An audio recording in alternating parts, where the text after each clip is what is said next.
मेरी शादी को 8 साल हो गए। मेरा एक 5 साल का बेटा है।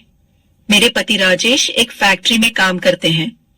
एक दिन मैं बाजार से कुछ घरेलू चीजें खरीदकर ऑटो में बैठी हुई घर की ओर आ रही थी। एक जगह पर ऑटो रुका। एक सवारी सामने वाली सीट पर आकर बैठ गई। जैसे ही मेरी नजर उस सवारी पर पड़ी तो मैं एकदम चौंक गई और मेरे दिल की धड़कनें बढ़ गई। इससे पहले कि मैं कुछ कहती, सामने बैठा हुआ आदमी जिसका नाम राहुल था, उसने मेरी ओर देखते हुए कहा, अरे सुमन, तुम? हाँ, मैंने बड़े ही बेमन से जवाब दिया। तुम कैसी हो? आज हम काफी दिन बाद मिल रहे हैं। राहुल के चेहरे पर खुशी तैर रही थी। मैं ठीक हूँ। मुझे पता चला था कि यहाँ इस शहर में तुम्हारी शादी हुई है। जान सकता हूँ कि परिवार में कौन कौन है? मेरे पति और एक बेटा, मैं बोली। तुम्हारे पति क्या करते हैं? एक कंपनी में काम करते हैं। क्या नाम है? राजेश। मैं यहाँ अपनी कंपनी के काम से आया था। अब काम हो चुका है, रात की ट्रेन से वापस चला जाऊंगा।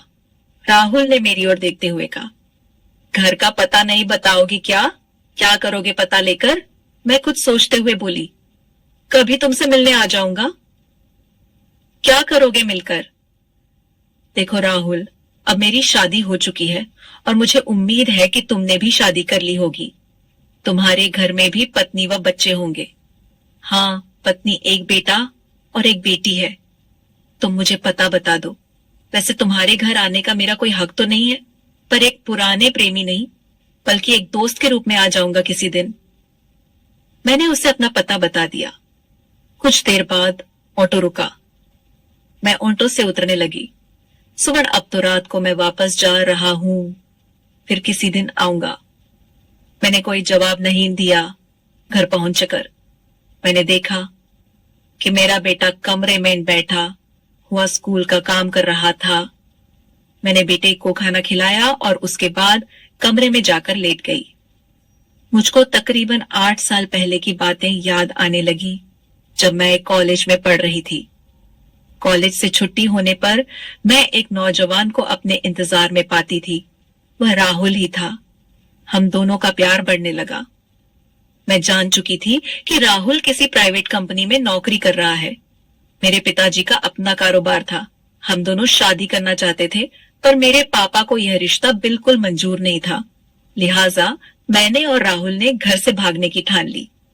घर से कुछ रुपए व कुछ जेवर लेकर मैं राहुल के साथ मुंबई जाने वाली ट्रेन में बैठ गई थी। वहां पहुंचकर हम 15 दिन होटल में रहे। वहां मैंने अपना सब कुछ राहुल को सौंप दिया, लेकिन पता नहीं पुलिस को कैसे पता चल गया और हम दोनों को पकड़ लिया गया। मेरे पापा को बुलाया गया। राहुल को पुलिस ने नहीं छोड़ा। नाबालिग लड़की को भगाने के अपराध में जेल भेज दिया गया। पापा को मुझसे बहुत नफरत हो गई थी, क्योंकि मैंने कहना नहीं माना था। मैंने आगे पढ़ाई करने को कहा था, पर पापा ने मना कर दिया था और मेरी शादी करने की ठान ली थी। मेरे लिए रिश्ते ढूंढे जाने लगे। साल भर इधर उधर धक्के खाने के बाद पापा को एक रिश्ता मिल ही गया था। राजेश एक कंपनी में काम करता था। उसके माँ बाप नहीं थे। वह अकेला ही रहता था। पापा ने राजेश से जब शादी की बात की तो उसे सब सच बता दिया था। राजेश ने सब जानकर भी मना नहीं किया था। मैं शादी करके राजेश के घर आ गई थी। अब मैं एक बेटे की मां बन गई थी।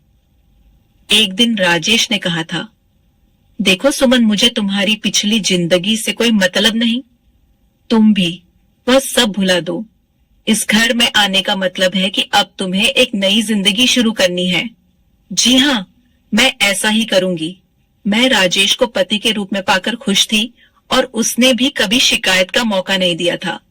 पापा मम्मी भी अपना गुस्सा भूलकर अब मुझसे मिलने आने लगे थे। आज दोपहर मेरी अचानक राहुल से मुलाकात हो गई। मुझे राहुल को घर का पता नहीं देना चाहिए था। मेरे दिल में एक अनजाना सा डर बैठने लगा। मैं आंखें बंद किए चुपचाप लेटी रही। अगले दिन सुबह के तकरीबन 10 बजे राजेश के जाने के बाद मैं रसोई में खाना बनाने की तैयारी कर रही थी। डोरबेल बज उठी। मैंने दरवाजा खोला तो सामने राहुल खड़ा था। तुम? मेरे मुंह से अचानक ही निकला। तुम तो कह रहे थे कि मैं रात की गाड़ी से जा रहा हूं। सुमन, मुझे रात की गाड़ी से ही जाना था, पर ऑटो में तुमसे मिलने के बाद मेरा दिल दोबारा मिलने को बेचैन हो उठा। होटल में रात भर नींद नहीं आई, तुम्हारे बारे में ही सोचता रहा। तुम नहीं जानती सुमन कि मैं आज भी तुमको कितना चाहता हूं, राहुल ने कहा। मैं चुपचाप खड़ी रही। मैंने कोई जवाब नहीं दिया। सुमन, अंदर आने के लिए नहीं कहोगी क्या? मैं तुमसे केवल 10 मिनट बातें करना चाहता हूं। आओ। ना चाहते हुए भी मेरे मुंह से निकल गया। कमरे में सोफे पर बैठते हुए राहुल ने इधर उधर देखते हुए पूछा, कोई दिखाई नहीं दे रहा है, सभी कहाँ गए हैं?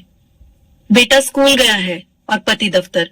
जो कहना है जल्दी कहो, मुझे खाना बनाना है। सुमन, तुम अब पहले से भी ज्यादा खूबसूरत हो गई हो। दिल करता है कि तुम्हें ही देखता रहूं। क्या तुम्हें मुंबई के होटल के उस कमरे की याद आती है जहां हमने रातें गुजारी थी? क्या यही कहने के लिए तुम यहां आए हो? अचानक राहुल ने मेरा हाथ पकड़कर मुझको अपनी बाहों में खींच लिया और मेरे गालों को चूमने लगा। मैं उसको झटक कर उससे दूर जाकर खड़ी हुई और गुस्से में उससे कहा, तुम फौरन यहां से निकल जाओ, मैं तमाशा नहीं करना चाहती। तब राहुल ने गुस्से में कहा, मैं तुम्हारे पति को सब बता दूंगा। तुम उन्हें क्या बताओगे? मैंने घबरा कर पूछा। मैं राजेश से कहूंगा कि मुंबई में मैं अकेला नहीं था, मेरे 2 दोस्त और भी थे जिनके साथ सुमन ने खूब मस्ती की थी। झूठ, बिल्कुल झूठ, मैं गुस्से से चीखी।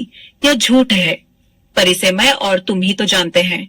तुम्हारे पति तो सुनते ही एकदम यकीन कर लेगा, राहुल ने मेरी ओर देखते हुए कहा।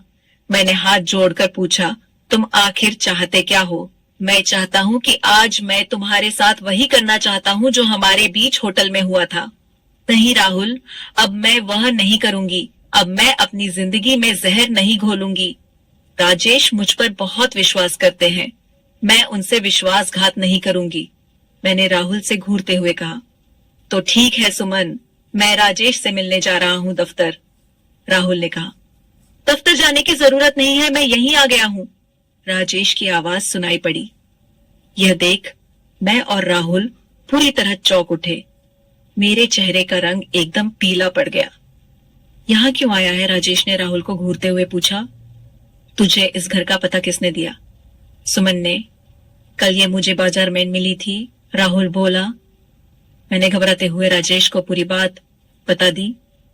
अबे तुझे सुमन ने पता क्या इसलिए दिया ताकि तू घर आए और उसे ब्लैकमेल करे।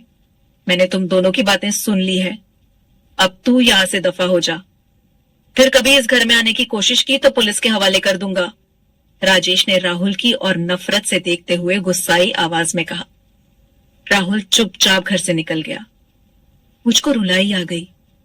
मैं सुबक हुए बोली, मुझे माफ कर दो, मुझसे बहुत बड़ी भूल हो गई जो मैंने राहुल को घर का पता दे दिया था।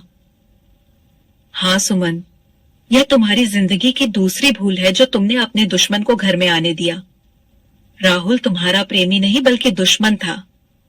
सच्चे प्रेम कभी भी अपनी प्रेमिका को घर से रुपए गहने वगैरह लेकर भागने को नहीं कहते।